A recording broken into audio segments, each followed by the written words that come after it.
mga kalokohan ng Pilipino. Ito ang nakaraang bagyo. Tignan nyo itong mga pictures na ito. Only in the Philippines. Tinanong ko ang ilan sa mga artista at mga sikat na tao. Ano nga bang komento nila tungkol sa hangin habagat? Tignan natin. Number 1, unang-una dyan si Zornel Legazpi. Hi Philippines, I'm habagat. Siya nga ba talaga? May pakana ng ihabang ito. Sabi naman ni Mr. G, basta matising na lang ako, wala akong kibel sa inyo. Minsan pa ulan bumuhos na, wag nang tumigil pa. At ano naman sabi ni Vice, Adrian Reyes at Ann, libreng laklap para sa talagday. Nalisalanta ng bagyo. Hindi kaya siya bagyo. Yan ang bagong kampanya ngayong darating na 2030 election. At bilang usapang politiko, andito si Mayor Lim at si Kim Atienza. Sikat na ako sa Facebook, sabi ni Mayor Lim. Eh di ikaw na sikat, sagot ni Atienza. Eto pa, kayong mga tamad, relax lang sa bahay, sinisipin ko na hanggang Friday. At sabi naman ni Kuya, may baha, I should have been informed. At sa usapang superhero, andito si Spider-Man. Nag-i-emote. Heto ako, usap-usap sa lang. At sumunod dyan si Zor, nagtatanong kay Taj, tutulungan ba tayo?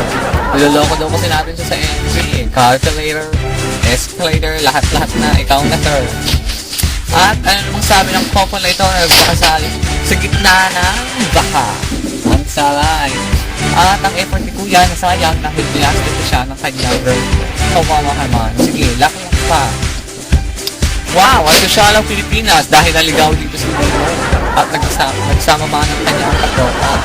Sabi naman ni SpongeBob, nahigop ko na ang baha. Pwede na natin dalhin sa China. At ang sabi naman ng term na ito, hiyang-hiya naman kami sa suspension nyo. Bagyong ito, paparating na daw sa Pilipinas, sabi ni Ma'am Chan. At ang sabi ng Jezebel na ito sa baha, swimming is more fun in the Philippines, sabi ng mga foreigner with matching salbabida pa. Sabi naman ni Ate Yana Gabiano, okay lang daw sila sa baha. Nag-picture pa. Flooding is more fun in the Philippines, sabi ni Kuya pinagmamalaki pa ang kanyang mga gamit na nagsipaglutuang lutangan sa baha. Tuloy pa rin ang serbisyo, sabi nitong modelong ito. At sana may maligaw na buhay dito para lahat sila to be mas masaya.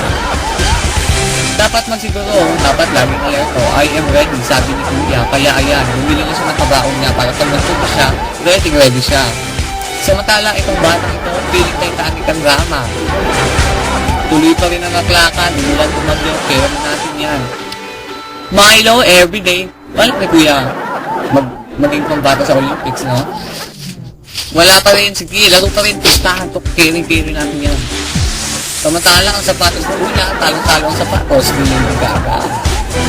At sana na-enjoy nyo yung mga pictures na naipakita ko sa inyo. Kung ano, bilib na kayo sa kalokohan ng Pilipino.